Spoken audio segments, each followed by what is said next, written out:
Mon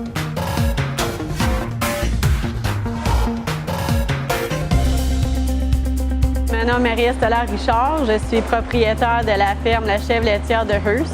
Je suis productrice en élevage caprin. C'est moi qui transporte mon propre lait. Après mon école secondaire, j'ai été aux études au Collège Boréal. J'ai étudié 3 ans en administration et comptabilité. J'ai travaillé pour un magasin pendant 2 ans, puis après pour une compagnie d'assurance. J'étais jeune quand je m'ai partie en affaires, j'avais 23 ans. Je voulais foncer. Je me suis dit, c'est quoi que je serais vraiment contente de me réveiller le matin puis d'aller travailler, puis de pas dire, une autre journée. Ma passion, moi, c'est les animaux. Premièrement, j'étais une grosse consommatrice de produits de chèvre, puis j'allais souvent à l'épicerie ici, puis il en manquait constamment du lait, du yogourt. C'est tellement un animal qui m'intéresserait. J'ai été faire les recherches, puis c'était très en demande. J'ai commencé par contacter un fermier qui s'est parti de A à Z comme moi. Lui, il me dit, regarde, ta première chose à faire, c'est de savoir qui va acheter ton lait, qui va venir le chercher ici à Hearst.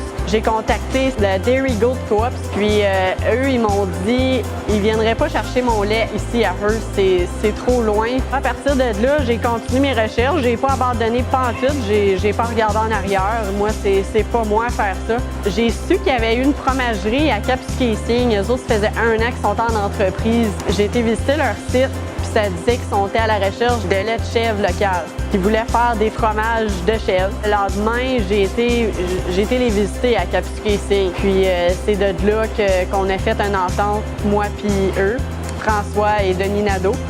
C'est à ce moment-là que vraiment mon entreprise a été d'avant, puis ça n'a pas jamais reculé depuis ce temps-là. Fait que moi, qu'est-ce que j'aimerais dire aux futurs jeunes entrepreneurs, c'est de vraiment foncer pour réaliser nos rêves, puis d'essayer au moins pour pas vivre avec des regrets plus tard.